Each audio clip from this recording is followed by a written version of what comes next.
Hello, and welcome back, fellow Zelda enthusiasts, and shout out to Zachary Carroll. Today, we're heading up to Hebra in the northwest corner of the map, a region of rugged, mountainous, freezing terrain and the site of several natural phenomena, including glimpses into the history of Hyrule and home of the Rito. So I hope you pack something warm. In Breath of the Wild, this region is opened mostly by the Hebra Tower, which unlocks a gigantic portion of the map. But the southern portion, which includes Rito Village, is unlocked by the Tabantha Tower. In Tears of the Kingdom, we'll work primarily with the Rospro past Skyview Tower. Maybe dip a bit into the Paquita Stone Grove region, but mostly stay within the game's given regional border running along what I'll consider Tabantha for the purposes of this series, so some of that will be covered in the next comparison. In fact, the Hebra Tower in Breath of the Wild is located in the Tabantha region as far as we're concerned, so we won't even visit this region's namesake tower in this video. That's how crazy the borders on this corner of the map are. Creating the tour route for this one was a mess, but we'll begin in the north, sweeping east and west as we make our way south down to Birdtown. And so with that, let's kick it off in the northwest corner of Hyrule. In Breath of the Wild, we have the Miu Shrine in the Icefall foothills. In Tears, instead of a shrine, there's a simple rock to lift. But ever so slightly south of here is the entry to the Icefall foothills cave, where you must melt some ice to enter, and continuing through melting more ice along the way will eventually lead you to the TotK shrine. Up on the mountainside from here, there was a treasure chest buried in the snow with a ruby inside, where now there's a Korok frozen in an ice block under a rock. So then, making our way east to the peak of Hebra North Summit, for our first double Korok spot, where a pinwheel spawns a single erratically jumping balloon target in Breath of the Wild, and in Tears there's another Korok frozen in a block of ice under a rock. Northeast from here, back on the edge of the map, is another double Korok spot. It used to be one of those rock circles that's missing one. Now, running circles around where these rocks were, you need to catch the fairy lights.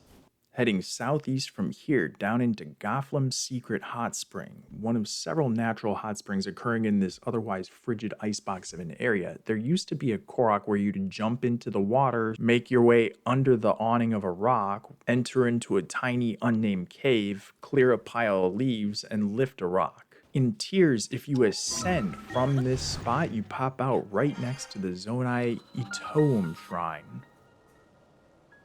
There are still the Zalfos on patrol up here in both games, although in different numbers. And right across the hot springs on the other side is a more fun double Korok spot where there were some fairy lights to examine at the top of the dead tree amongst a small group of live trees. What's interesting is not only that the puzzle is exactly the same, with the exception of how the lights are more on the west side during the calamity and on the east after the upheaval, but this is also an identical match Korok, a tan three-pointed red leaf face flying left-hander, aka the Flying Frank, indicating this is the same exact little guy that's been living here all along. Making our way west, there's a cave entry where we would find the Hebra Great Skeleton. This one's unique because the entry is clearly not natural. In Breath of the Wild, you gotta bust down the doors by rolling a giant snowball down the hill to reveal the Kumo Shrine. And in Tears of the Kingdom, the doors are still gone, a nice touch, and there's no more shrine, but the Hebra Leviathan remains. This one makes more sense to me than the Gerudo Leviathan because that one was buried in the sand in Tears, where it was above ground in Breath of the Wild, so it's just like got buried in the sand, but then how is the sand hollowed out underneath to make a cave? And just, like, you'd think it would just be completely buried in the ground, but we're not talking about Gerudo today. The cave has dried up quite a bit since Breath of the Wild, except for one corner, and the walls used to be covered in ice, but now it's thawed out.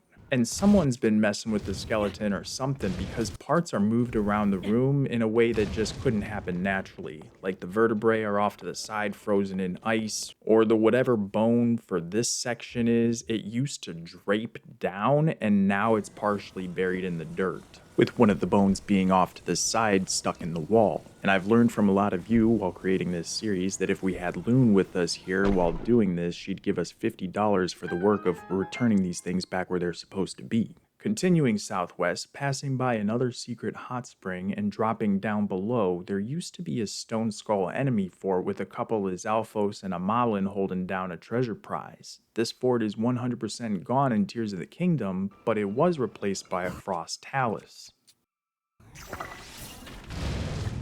Then we have kind of another double Korok spot on Hebra West Summit just south of here. It used to be right under a rock on the very peak, but now where that rock was is a platform that spawns a ring of light downhill you gotta quickly paraglide or shield surf to. And wouldn't you have it, we have the same Korok hanging out up here, a bit like at the dead tree a moment ago, albeit this time he's not identical because he goes from standing to flying. Call it character development. Anyway, east of here in Tears, when you melt a small glacier, you'll find the entry to the North Biron snowshelf cave, which, if you break through the rock and explore deep enough, you'll come across a room with an updraft and an ancient tribal Zonai statue. If you bomb the 3 spots of breakable wall around here to flood the room, a hidden path to Vabmado's divine helm will open.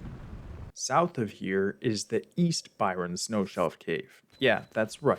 It goes through and through the Biron snowshelf and exits outside into this cove area.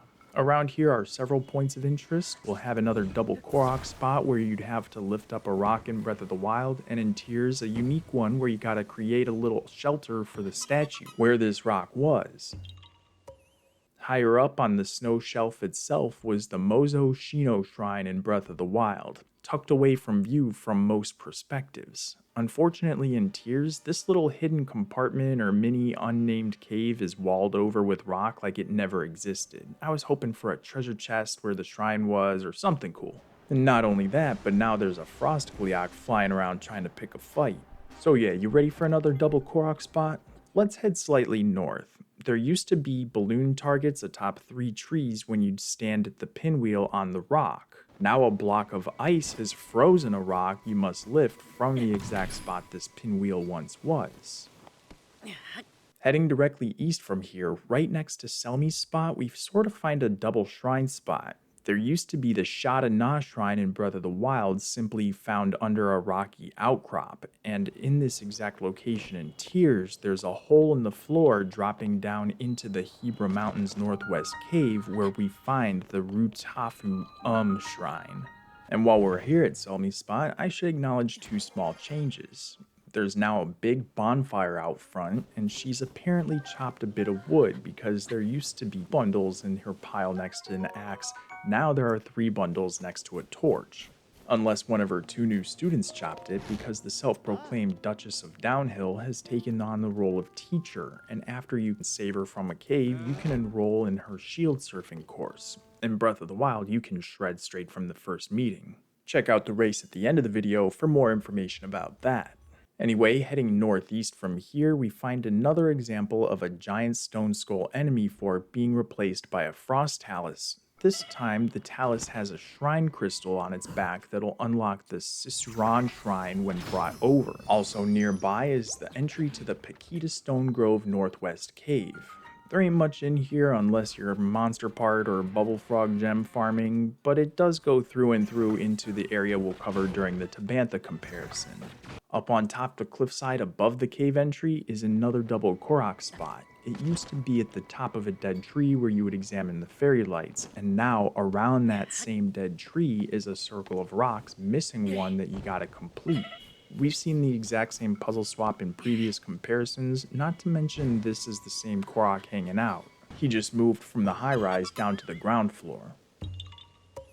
Now we can head out a bit southwest, up just past the top of Hebra Peak, in the lasered out graze shot of a divine beast blast. There were some gigantic ice blocks that once melted would reveal the Goma Asag shrine in Breath of the Wild, whereas now there are many Zonai skyrocks littering the area and a fence blocking the view between Bokos and constructs. You can break this wall to start a fight between the NPCs, which is good for a laugh. Over Cold Snap Hollow to the west is another mountain peak with another double Korok spot standing next to a pinwheel and shooting 3 balloons versus simply picking up a rock where the pinwheel was. And then dropping down to the west, just south of the Biron snowshelf into the Strunida basin, we find the Lake Kilsie cave. In here, the frostbite headdress is hidden, so when you find it, you can finally cosplay as Nadra if that's your thing. In Breath of the Wild, there was a huge bombable boulder here concealing an ore deposit. There are some docks south of here in Lake Kilsie, and the raft is tied down with rope in Breath of the Wild that once slashed will carry you downstream. In Tears of the Kingdom, the sail is broken off and placed on the land next to the docks, and the raft is not tied down. However, there are some Octoroks hiding in the same exact corners of the lake, and bombable rock covering updrafts in the exact same places between the games. Anyway, in the Strunida Basin is another secret hot spring, where in Tears we also find access to the Strunida Springs cave. In Breath of the Wild, the path dead ends with a pile of rusty shields and an ore deposit. But in Tears we can explore around, mostly stocking up on cave materials, especially in this beautiful hidden room you must do some actual caving to get to. Quite a sweet surprise the first time you see it, and several hardy truffles are here too, making it that much more awesome a place to know about. Ascending from this room puts us at a Korok remix puzzle. You used to blow the boulders to reveal a rock to lift. Now that liftable rock is just chilling there and needs to be taken off to the side to help complete the rock circle. However, this big circle of rocks is missing 2 stones, and the second one is missing over here, and in Breath of the Wild, there's nothing to be found in this spot. But I think it would have been cool if a random liftable rock was here all along and they just decided to implement it into a new Korok puzzle. West of here, on another mountain peak, we get another double Korok spot. It used to be another liftable rock puzzle, and now you gotta wade down a cork with some boulders to dislodge the little dude from a mysterious tree stump that exists here all of a sudden. Further northwest to the edge of the map once again, in Tears we get the Tyosipun Shrine. And then, heading back south along the edge of the map, where a black Hinox used to sleep, a blue mane Lionel now patrols the area. You can still see the exact spot the Hinox would lay because the ground is still exposed from the snow. And another overworld underboss swap further south, still dropping down along the edge of the map where there used to be a blue mane Lionel in Breath of the Wild, a frost Talis now lays in Tears. Directly east of here, we run back into Lake Kilsie further downstream, where another dock this time leads to a fissure in the rock revealing the Makara Shrine in Breath of the Wild. You can't access this way, so you must approach from the northeast from up top where we see some torches lighting the way. In Tears, both the fissure and the full opening are sealed off with rock as if they never existed, which now leaves this dock all lit up with no place to go. The torches, which once seemed like a puzzle hint or clue to show you there's something going on here, now really doesn't exist anymore. Unless maybe we consider that remix puzzle I talked about a moment ago, which now has the circle of stones. If you look at the map, if you were able to ascend from the shrine in Breath of the Wild, you'd pop out above right inside the circle. So I love it, nice map change, but I do wish maybe the opening still existed and maybe it led to a legit cave entrance or something. What you gonna do? So continuing east, back up some mountain ranges, guess what? Another double Korok spot, and another lift up the rock one in Breath of the Wild. This time though, still a pick up the rock in Tears of the Kingdom, but before you can, you gotta burn the thorny branches covering it. Which is kind of a cool change, you know, maybe some thorny branches grew over the last few years. It's the same but different, but in my logical way of thinking, wouldn't it make more sense to have the burnable thorns in Breath of the Wild, and then it could just be a regular lift up the rock puzzle in Tears? Oh, but again, I digress. And speaking of burnable thorns, let's head east to the Rospro Pass Cave, which is surrounded by thorns in Tears of the Kingdom.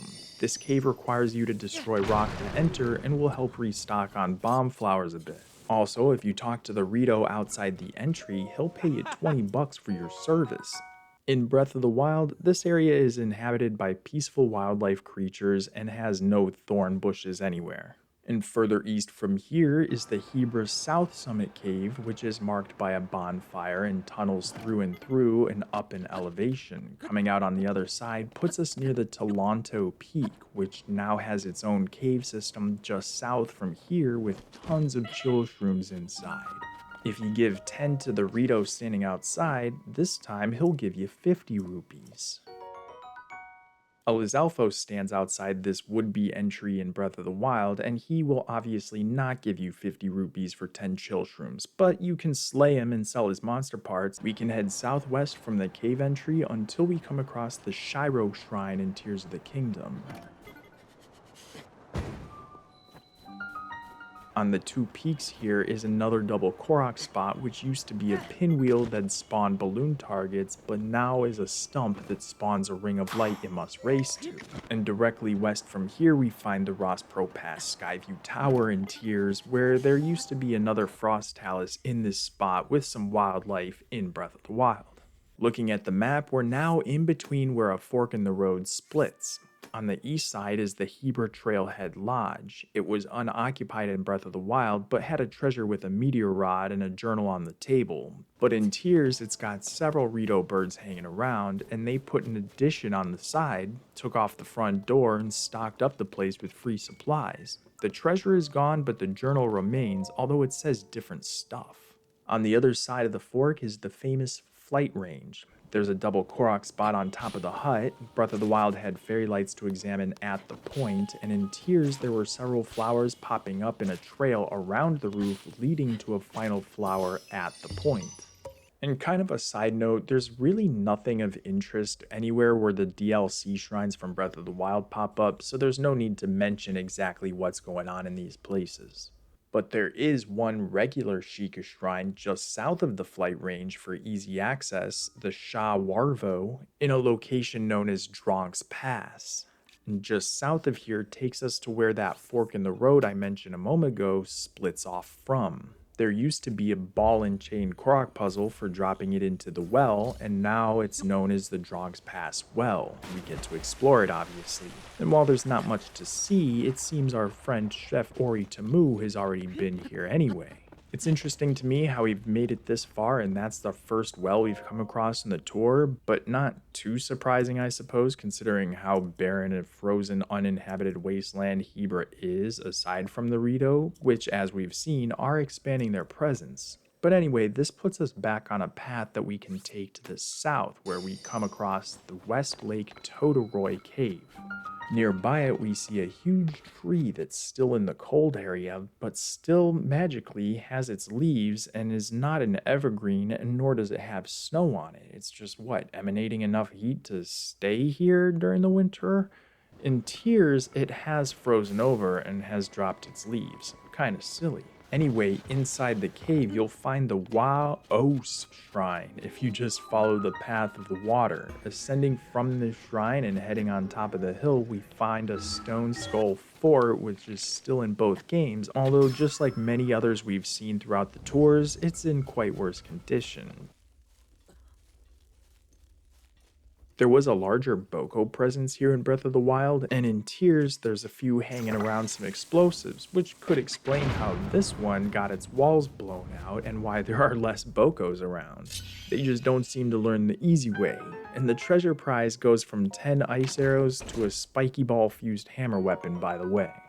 And heading southwest down the hill from here is another double Korok spot where you offer a spicy pepper to the bowl in front of the statue that's missing one, and in Tears of the Kingdom, a flower begins and ends around these statues. West of here in Breath of the Wild, there's another giant skull fort, and this one's inhabited by Lizalfos, and in Tears, it's replaced by a Talis. But instead of a frost one, this time it's a battle Talis.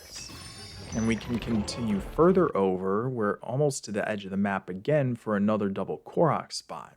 Just simply lifting a rock in Breath of the Wild, and where this rock was is now an arrow pointing sign telling you to examine the fairy lights above the neighboring rock in Tears. Then southeast to Dragonbone Mire, another double Korok spot. There was a pile of leaves to clear with a rock to lift underneath, and where that pile of leaves was is now the beginning of a flower trail that leads up the bones. And for the record, this is the same Korok guy, but he can fly, just like his other friend who learned how to fly in between games.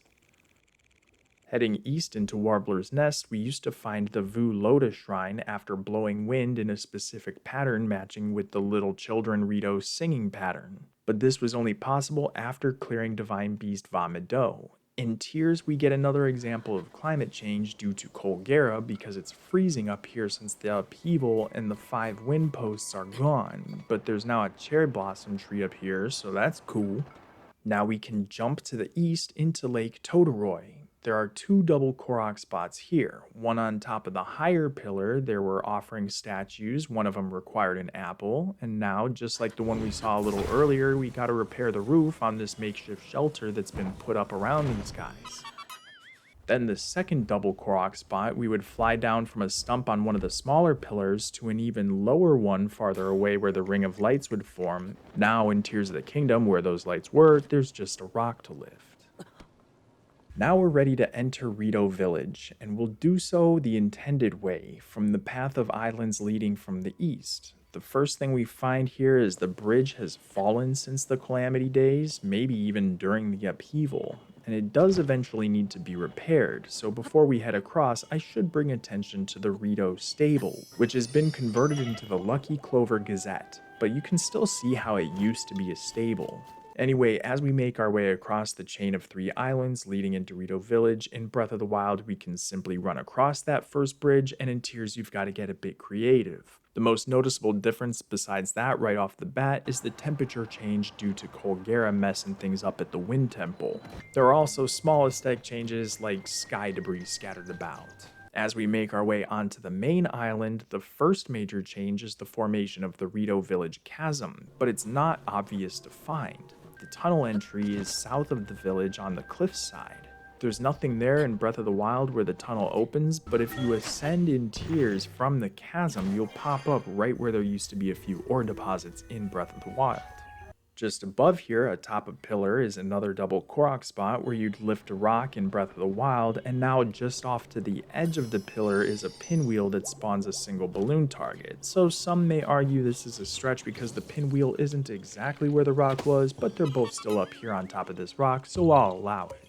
And speaking of slightly different locations, the shrines in Rito Village are in very different spots. In Breath of the Wild, we had the Akavakot Shrine versus the Gatakis Shrine in Tears. The Sheikah Shrine is up a few flights, so we'll see that in a moment, but the Zonai Shrine is right over there on the ground level amongst the trees.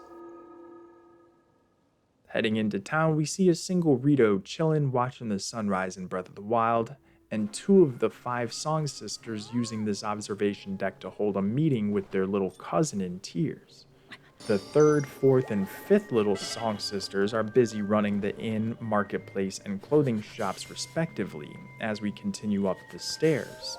There are otherwise no major changes in these shops unless we're talking about the prices, which I plan to do in my upcoming video detailing the state of the Hyrulean economy between these games. It's gonna be a banger, so look out for that, coming soon.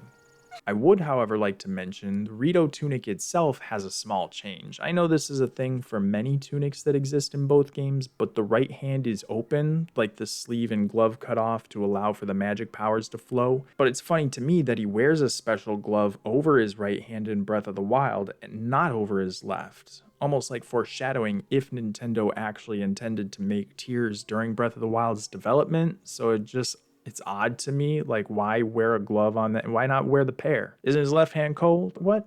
Anyway, making our way up, the next room is the nursery, where the 5 baby sisters sleep in the early day during Breath of the Wild. But these hammocks are empty at the same time of day in Tears because, as we've already seen, they've grown up into early birds and are taking on an active role in Rito Village. Right next door is a place to cook, which has a torch and a pot lid off to one side and a soup ladle on the other side. The ladle has been moved from one table to the other, a subtle and useless change as far as game development goes, but as far as like the story of NPCs, like they've been using it. Hey, it's cute. From here, there are a bunch of stairs taking us past another observation deck and up to the next level where we immediately branch off and hit the Sheikah Shrine in Breath of the Wild.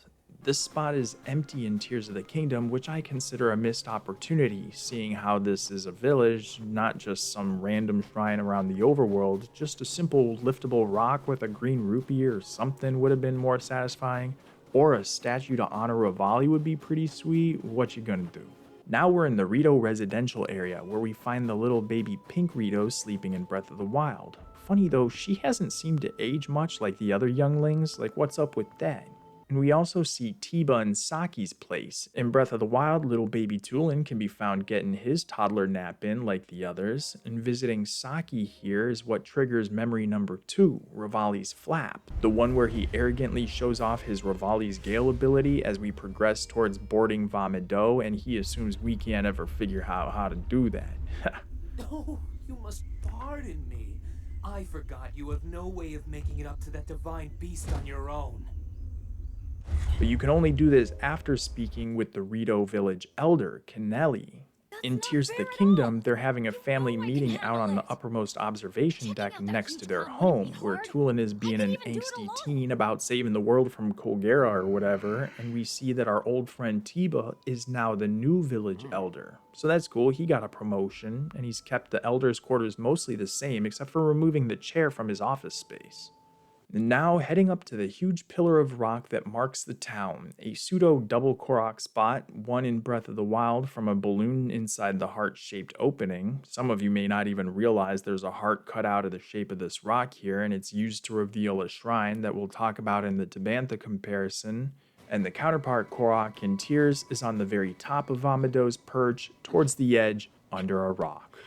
Alright, so let's go back to Selmy's spot to have a quick race. For those of you who aren't aware, instead of accepting further sponsorships, at this time the Zelda Enthusiast is sponsored in part by people like you. One of the perks for all levels is being included in the Members Minigame Challenge at the end of my videos, so if you want to get in on the next one, hit the join button. This has been a monetary public service announcement. So now let's meet our teams. We have the Dangerous Dinrals, the Nasty Nadras, and the Ferocious Ferocious.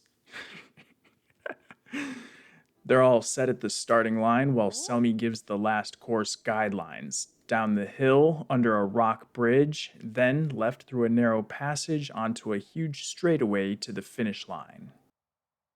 Alright, 3, 2, 1, and they're off. Alright. Looks like everyone got a clean start. Looks like maybe the Ferocious are a little bit out ahead to start off here. Ooh, the Dangerous Dinrals hop over a wolf.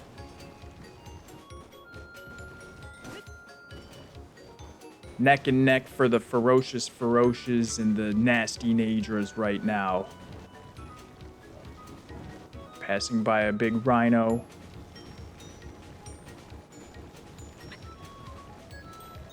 Oh yeah, this is a three-way tie going under the bridge. That is the first half of the race, the beginner's course, if you will. These courses are exactly the same in Breath of the Wild and Tears of the Kingdom, so no need to worry about like one game or the other. There's some sky debris that acts as pseudo jump ramps and stuff like that, but doesn't really matter.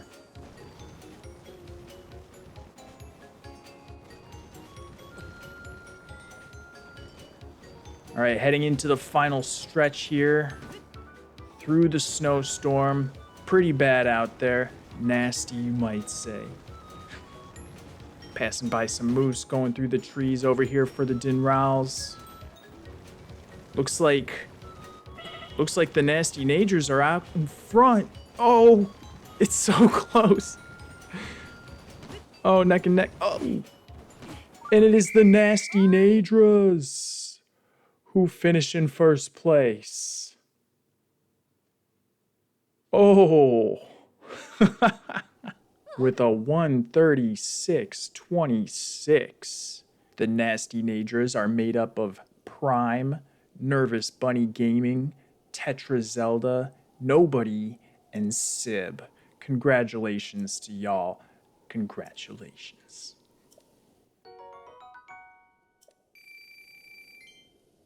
If you've watched this far, thank you so very much. I can't say it enough. If you would hit the like button on your way out, I'd appreciate it even more. And I mean, really, if you watched this far, that means you like Zelda content to some degree, so you should maybe consider subscribing. I make the Zelda content, you enjoy the Zelda content. It's a win-win deal, really, if you think about it. So, hey, give it a shot. You can always undo it later. Doesn't really matter.